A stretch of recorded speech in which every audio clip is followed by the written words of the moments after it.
ele, não é isso? Esdras estava sendo julgado, ia ser condenado, e quando ele estava sendo julgado ali diante dos juízes, diante de toda aquela plateia, diz então os historiadores que Amigos, então ele entra no cenário, ele entra na corte, e ele entra na corte com a sua mão direita levantada sem a mão, né? Com o seu braço levantado sem a mão, e ele entra na corte, e os juízes estão prontos para dar o castigo, e quando eles olham para ele, com aquela mão, sem falar nada, eles se compadecem dele, porque ele tinha lutado por Atenas, e ele perdeu aquela mão dele lutando por Atenas, e ao compadecer-se dele, eles então liberam o seu irmão daquilo que aconteceu com ele.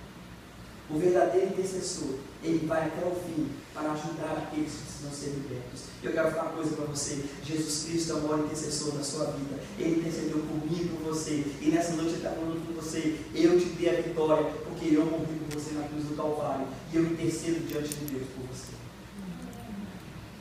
Então, pastor, eu quero terminar essa noite falando para você sobre 4 coisas que você precisa entender para ser um vitorioso em 2014. E se você puder anotar, eu agradeço. Se você não puder, depois você pede para a sua cópia da mensagem, eu faço com você com todo carinho, porque eu quero chegar no final do ano e você falar assim: pastor, eu tomei aquilo a sério e Deus tem me abençoado tremendamente no ano de 2014. E a primeira coisa que eu quero falar com você é o seguinte: aconteceu com Neemias. Para realizar sonhos é necessário preparo. É necessário preparar-se. Para que você realize os seus sonhos impossíveis, é necessário que você se prepare. Neemias sente o chamado de Deus para realizar o sonho. Nós vemos que ele chora, que ele ora, que ele jejua durante 4 meses, de dezembro a abril, de Quisleu a Nissan. Ele busca recursos do céu primeiro e não na terra.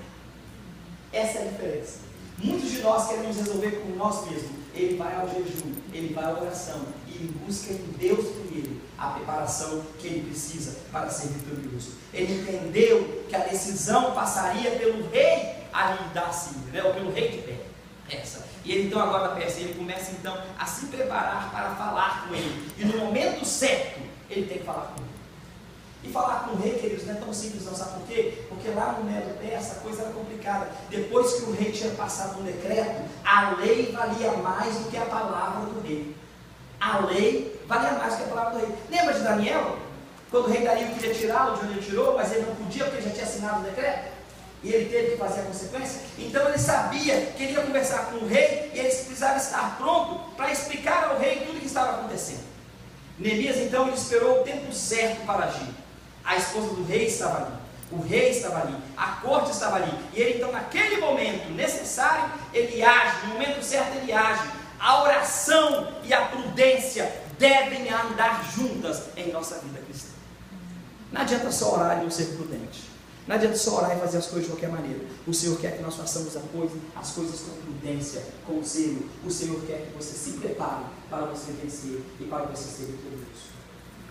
Eu escuto pessoas falando: hoje eu estou me sentindo, eu vou lá comprar um carro, e sai para comprar um carro. Eu vou comprar uma roupa nova, sai para comprar uma roupa nova. E aí vai comprando, aquele cartão de crédito lá naquela altura, aí a pessoa vai lá e simplesmente aplica lá, né, para poder, falência. Falência, deportação, começa tudo de novo. Isso é inconsequência. Não é assim que Deus quer que nós cristãos participemos e sejamos na nossa vida. Isso é ser uma pessoa inconsequente. Nós temos que preparar as coisas e fazer como o Senhor quer. Neemias passa 4 meses orando e jejuando para tomar a decisão. Quanto tempo nós passamos orando, jejuando, buscando ao Senhor antes de tomar uma decisão? Decisões que mudam as nossas vidas. Quanto tempo nós passamos buscando ao Senhor? Então, em primeiro lugar, nessa noite, eu gostaria que você fizesse o seguinte, né? Prepare-se. Quando se tomar uma decisão, é necessário que você se prepare para tomar a decisão certa. Mas em segundo lugar, para realizar sonhos, é necessário a atitude certa diante dos homens. É necessário ter uma atitude certa diante dos homens. Olha, ele demonstra para o rei uma tristeza que é tremenda. É uma tristeza tão incomum que o rei compadece dele. E ele então, ele está entendendo o que está acontecendo, mas o rei agora passa a ver que nele existe algo diferente. Ele toma o problema dos seus irmãos para ele mesmo. E quando o rei lhe pergunta o que está acontecendo, queridos, antes de ele responder ao rei o que ele quer, ele diz: viva o rei. Viva o rei.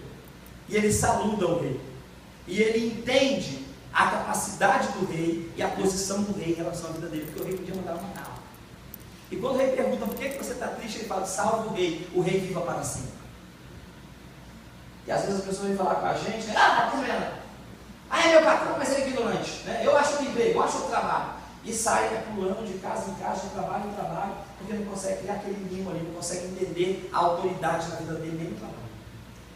Você precisa ter a atitude certa diante dos homens. Ele usa palavras certas ao falar com ele. Ele era copeiro, era homem de confiança. Olhem, quando o rei pergunta o que ele tem, ele diz bem assim: eu quero ir lá e reconstruir os muros de Jerusalém. Ele disse: não. Sabe o que ele diz, Erli? Ele diz o seguinte: olha, eu quero ir lá e reconstruir a cidade dos meus antepassados, aonde estão os cadáveres dos meus pais. Ele sabia que o rei e os persas davam valor à história. Ele sabia disso. Então ele usa a estratégia certa para conversar. É aquela pessoa que conversa certo. Outro dia eu estava conversando com uma pessoa por telefone, e eu vou falar com você, a cada 10 palavras que ela falava comigo, 8 eram palavras de baixo calão. E na verdade eu não entendia nada que ele estava falando, porque era tanta palavra de baixo calão que eu não sei de onde ele aprendeu tanta palavra. Ele falava em português, em inglês, em espanhol. Eu acho que ele não sabia o que ele estava falando. Não sabe se comunicar. Queridos, nós como servos do Senhor, a nossa linguagem deve ser diferente. A nossa maneira de falar deve ser diferente. E quando você fala asneira, é porque dentro você está cheio de asneira. E o Espírito Santo de Deus não quer isso na sua vida. Ele quer que você seja uma pessoa que fale coisas boas, coisas agradáveis. Então no ano de 2014, seja bênção na vida de outras pessoas. Tire o palavreado mal da sua boca e glorifique o nome do Senhor. Porque da mesma boca não pode sair palavras de maldição e palavras de agrado ao Senhor. Sim ou não? E se você se considera filho de Deus, mude o seu vocabulário, para que você possa ser o quê? Abençoado pelo Senhor durante a sua vida. Neemias entendeu isso. E é tão interessante, queridos, que ele vai para aquele homem, ele vai com 4 propósitos. E ele consegue todos os 4. Ele vai com o propósito de que ele possa mudar aquela lei que ele tinha escrito. Ele muda. Ele autoriza que vá para Jerusalém. Ele vai com o propósito de que aquele homem mande ele para Jerusalém. E ele manda ele para ajudar como governador de Judá. Ele vai com o propósito de pedir a ele manutenção. E ele dá para ele o quê? Ele dá para ele homens, soldados, árvore. Ele dá para ele proteção. Ele dá condição para que ele possa voltar. O homem que não tinha nada, ele sai daquele rei, da presença daquele rei, com tudo que ele precisava para ele. Porque ele primeiro se preparou. E depois ele o quê? Ele soube conversar com a autoridade humana. Mas em terceiro lugar, você também, para realizar os seus sonhos, é necessário, a atitude certa diante de Deus. Olha só, você precisa se preparar, você precisa ter a atitude certa diante dos homens, mas você precisa ter a atitude certa diante de Deus. Neemias capítulo 1, versículo 4, e no 2, versículo 4, ele diz o seguinte, que Neemias busca a direção de Deus antes de tomar uma decisão. Fala aí comigo. Neemias buscou a direção de Deus antes de tomar uma decisão. Agora você fala só com você dentro da sua cabeça. E eu? E você? Você busca a direção de Deus antes de tomar uma decisão? E olha o seguinte, queridos, não só ele busca a direção de Deus como ele vai tomar a decisão, mas o texto diz, no versículo 8 do capítulo 2 que nós lemos, que quando ele falava com o rei, e o rei concedeu a ele tudo aquilo que ele concedeu, ele podia falar, eu sou bonzão mesmo, eu sei falar com o rei me deu porque eu sou bonitinho, o rei me deu porque eu sou honesto, mas ele diz no versículo 8, a bondosa mão de Deus estava sobre mim, e por isso o rei me concedeu. Irmãos, entenderam essa palavra?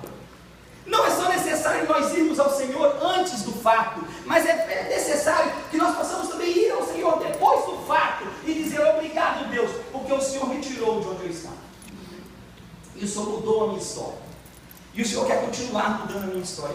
2 coisas simples, 2 atos simples, buscar e agradecer a Deus. Mas hoje em nossos dias, nós temos a maior dificuldade de praticá-los. Não queremos buscar ao Senhor. E quando o Senhor nos dá alguma coisa, achamos que somos por nós mesmos. Querido, eu tenho uma notícia para você nessa noite. Daqui 60 ou 70 anos, ou 80 anos, nenhum de nós vai estar aqui. E todo o trabalho que você fez não serviu para nada. Mas a sua alma, aonde ela vai estar na eternidade?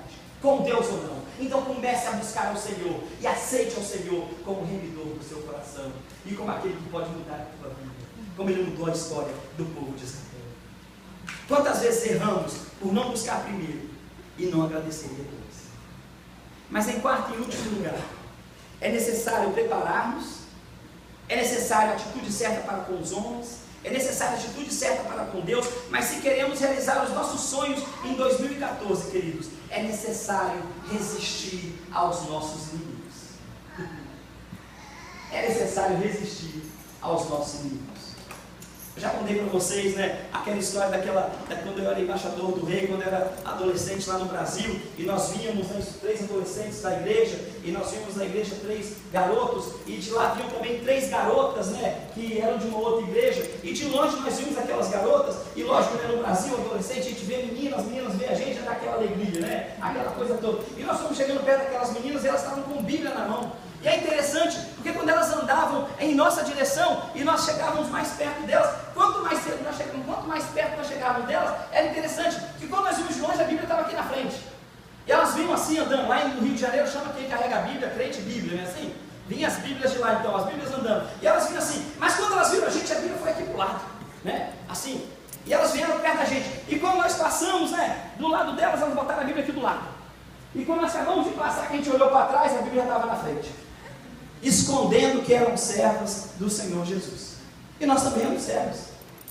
Por quê? Porque às vezes temos vergonha de carregar a palavra de Deus em nossas vidas. Irmãos, precisamos identificar quem são realmente os nossos inimigos. O texto diz no versículo 10 que nós lemos que quando ele chegou ali em Jerusalém e ele queria reconstruir os templos, reconstruir as muralhas de Jerusalém, um camarada chamado Sambalate e um camarada chamado Tobias chegaram para perturbá-los. Eles já tinham perturbado Esdras no capítulo 7, 3 e 4 de Esdras, quando ele estava tentando reconstruir o templo. Mas agora eles vêm perturbar aquela construção das muralhas. Sambalate era governador da Samaria ou Samaria, que está ali perto, eram aqueles meios judeus, eram judeus, mas não eram judeus. E Tobias era um nobre ali daquela área. Ou seja, Sambalate ele tinha poder, ele tinha força, ele era governador. E Tobias era um nobre. Eu quero falar uma coisa para você nessa noite, queridos. Nossos inimigos, eles podem ter força, eles podem ter influência, eles podem ser poderosos, mas o nosso Deus é maior do que eles. Então ele sabe que você identifique quem é o seu inimigo.